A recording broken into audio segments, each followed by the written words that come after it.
जी हाँ छात्रों, कक्षा 7वीं विषय हिंदी का अर्धवार्षिक मूल्यांकन 2023-24 का आपका 20 आपके दिसंबर का पहला पेपर आप जानते हैं यहाँ पर क्या होगा आपका हिंदी का। तो पूरा का पूरा आपका 101% यहाँ पे रियल क्वेश्चन पेपर आपका वायरल हो चुका है। और ये क्वेश्चन पेपर देखिए आपका सेट ए का है और आपको देखिए इस बार आपके पेपर में 26 क्वेश्चन और आपके 60 अंकों का पेपर आने वाला है। तो आज के इस वीडियो में हम आपको देखिए प्रॉपर आपका देखिए पूरा का पूरा पेपर आपका, और इसके साथ देखिए पूरे आपके 22 क्वेश्चन हम आपको यहाँ पे बताने वाले हैं। एक एक क्वेश्चन आप अच्छे से इन्हें याद कर लीजिए क्योंकि आपको ये पूरे 60 में से 60 नंबर दिलाने वाला है। और आपको चलिए फटाफट इस क्वेश्चन के आपके सोल्यूशन दिखाते हैं। देखिए आप यहाँ पे नाम भर लीजिएगा और अनुक्रमांक, पिता का नाम और साला का नाम और जिला का नाम आप भर ही लेंगे। और इसके बाद देखिए यहाँ से आपका वर्कशीट प्रारंभ होता है। सबसे पहले आपके इसमें आते हैं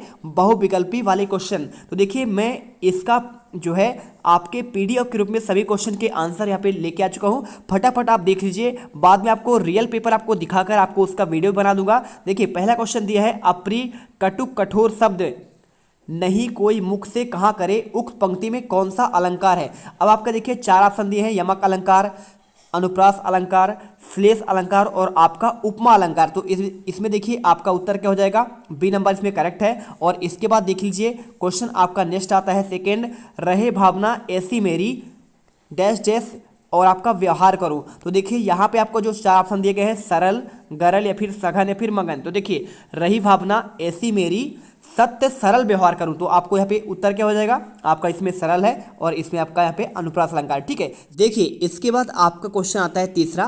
क्वेश्चन तीसरा में आपका लिखा गया है भारत भवन स्थित है। तो देखिए क्या आपका इंदौर में है या फिर आपका जबलपुर में, दिल्ली में या फिर आपका भोपाल में। तो देखिए उत्तर आपको लगाना है, यहाँ पे आपका उत्तर क्या हो जाएगा, आपका डी नंबर भोपाल में। इसके बाद क्वेश्चन आपका चौथा आता है दतिया। तो दतिया किस लिए प्रसिद्ध है, शारदा देवी मंदिर के लिए, पीताम्बरा पीठ के लिए, 52 गज प्रतिमा के लिए या फिर साल भंजिका के लिए। तो भाई सिंपल सी बात है, जो आपका दतिया है ना, यहाँ पे पीताम्बरा पीठ के लिए बहुत फेमस है और यहाँ पे ये आपका आंसर आपको यहाँ पे लिखा हुआ है। इसके बाद देखिए क्वेश्चन आपका आता है पांचवा, कर्मवती कहाँ की रानी थी, झांसी की, कालपी की, मेवाड़ की या फिर इंदौर की। तो भाई साहब सिंपल सी बात है, जो आपकी कर्मवती थी ना, ये कहाँ की थी, मेवाड़ की रानी थी। तो आपको यहाँ पे लिखना है राजा, देखिए यहाँ पे जो है ना राखी एक आप भेजा गया था रानी कर्मवती को, तो यहाँ पे आपको मुगल शासक ने भेजा था। तो यहाँ पे एक ऐसा किंवदंती फैला हुआ है। और क्वेश्चन देखिए 6 नंबर, नेहरू जी ने अपनी भस्म कहाँ बिखेरने की इच्छा व्यक्त की थी, नदियों में, खेतों में, पर्वतों पर या फिर आपका समुद्र में। तो सिंपल सी बात है, यहाँ पे जो इसका आंसर होगा नदियों में।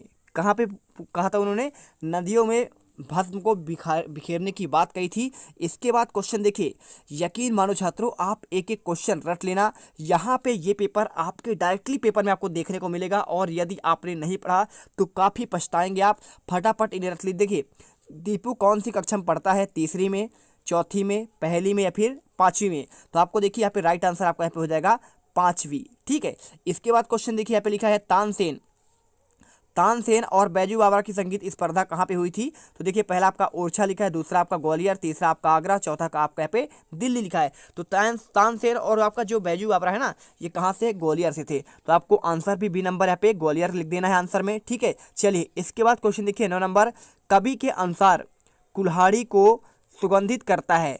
अब देखिए सिंपल सा आंसर है, कवि के अनुसार कुल्हाड़ी को कौन सुगंधित करेगा। अब इसमें आपके ऑप्शन होंगे, देखिए फूल, चंदन, हवा और भौरा।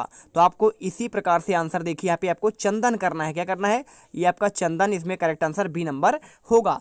इसके बाद क्वेश्चन देखिए 10वां, तुलसीदास जी ने संत को डैश डैश के समान कहा है, कौवा के समान या फिर आपका हंस के समान, बकुला या फिर आपका कोयल। तो तुलसीदास जी ने संत को मतलब कि संत की तुलना किससे की गई है। तो देखिए यहाँ पे अगर मैं आंसर की बात करूँ तो आपके 4 ऑप्शन है। तो तुलसीदास जी ने संत को किसके समान कहा है, किससे तुलना किया है, तो यहाँ पे हंस के समान आपको आंसर करना है। ना तो कौवा होगा, ना तो बकुला, ना तो कोयल होगा।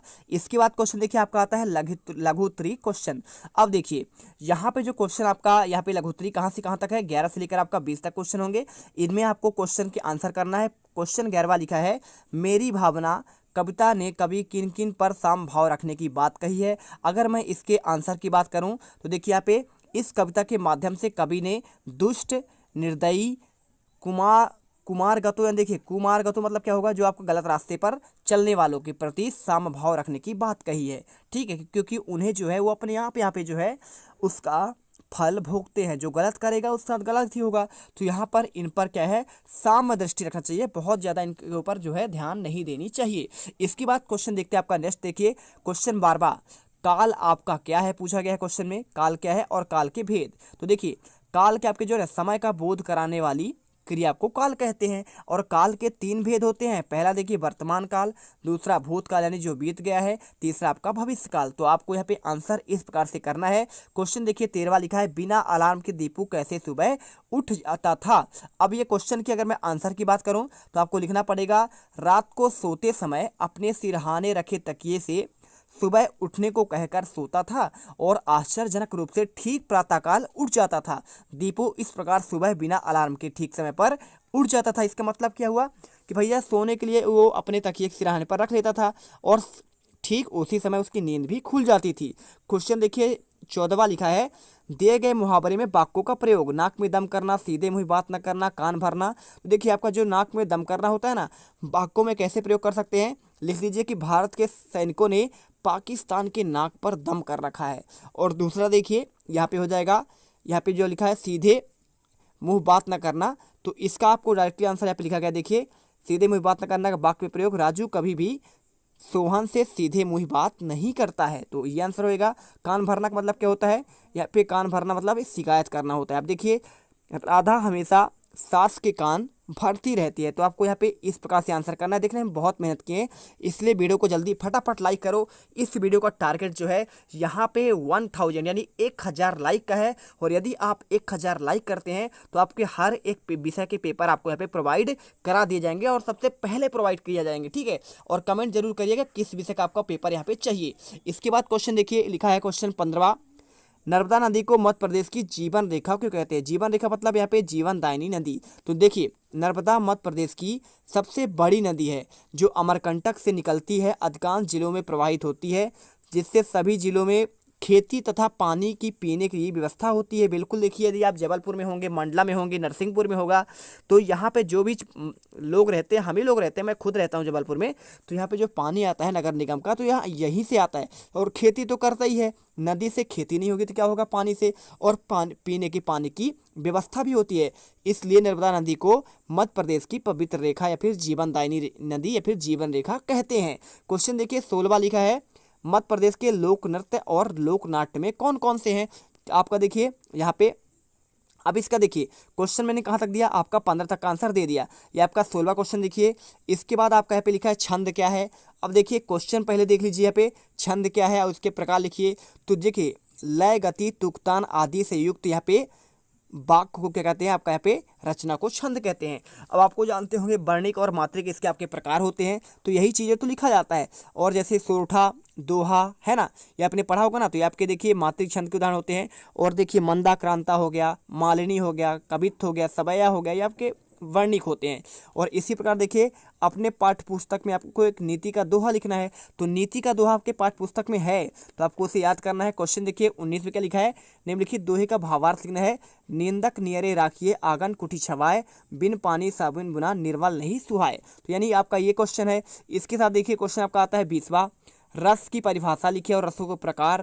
तो देखिए रस का अगर कोई आपसे पूछ देना कि परिभाषा क्या है, तो किसी काव्य को पढ़ते यानी कि किसी काव्य को पढ़ते हैं, देखते हैं या फिर आप सुनते हैं, तो उस समय जो पाठक यानी देखिए भाई पढ़ेगा तो पाठक कहलाएगा, और देखेगा तो आपका दर्शक कहलाएगा, और सुनेगा तो श्रोता कहलाएगा। तो इसी आधार पर यहाँ पर लिखा है दर्शक, श्रोता, और इनके देखिए पाठक, दर्शक और श्रोता के मन में जो आनंद की अनुभूति प्राप्त होती है उसे रस कहते हैं। रस के 10 प्रकार होते हैं। देखिए प्रकार पूछा है, तो श्रृंगार रस, वीर रस, हास्य रस, करुण रस, रौद्र रस, अद्भुत रस, और आपका विभत्स रस, और भक्ति और वात्सल्य रस। तो यहाँ पे ये क्वेश्चन हो गए। अब इनके देखिए एक स्थायी भाव भी होते हैं, तो आप जानते होंगे श्रृंगार का रति होता है, वीर का उत्साह होता है, हास्य का हंसी होता है, करुण का आपका शोक होता है, रौद्र का क्रोध होता है, अद्भुत का विस्मय होता है, शांत का निर्वेद होता है, विभत्स का जुगुप्सा होता है, भक्ति का भक्ति होता है, वात्सल का आपका प्रेम होता है यानी वत्सल होता है। अब देखिए क्वेश्चन आपका दीर्घ उत्तरीय आता है। क्वेश्चन 21वां और 22वां लिखा है, 3 दिनों के अवकाश के लिए प्रधानाचार्य को आवेदन पत्र लिखना है। तो भैया आप ये क्वेश्चन जरूर याद कर लीजिए, आपसे ऑलरेडी याद होगा लेकिन इसे जरूर पढ़ना। प्रधानाध्यापक को जो आपको 3 दिन के लिए बुखार के लिए आप छुट्टी लिखते हैं उसका, और परीक्षा में प्रथम आने पर मित्र को बधाई पत्र, ठीक है। और आपका ये 22वां क्वेश्चन देखिए, आपको यहाँ पे एक निबंध लिखना था। अब निबंध देखिए 100 शब्दों में लिखना है, इंटरनेट पर, समाचार पत्रों पर, बाल पत्रिका पर, और आपका प्री खेल के बारे में। तो यहाँ पे इस प्रकार देखिए हमने आपको 7 पेज के आंसर यहाँ पे प्रोवाइड कर दिए हैं। अब तुम लोग गलती से अगर नए हो तो सब्सक्राइब करो, वो जो लाल वाला बटन है उस पर अपने जीजा जी फेंक के मारो या फूफा जी, मुझे नहीं पता, बस क्लिक हो जाना चाहिए। अब मैं भी जा रहा हूं, मुझे मुठिया पेलने जाना है। बाय।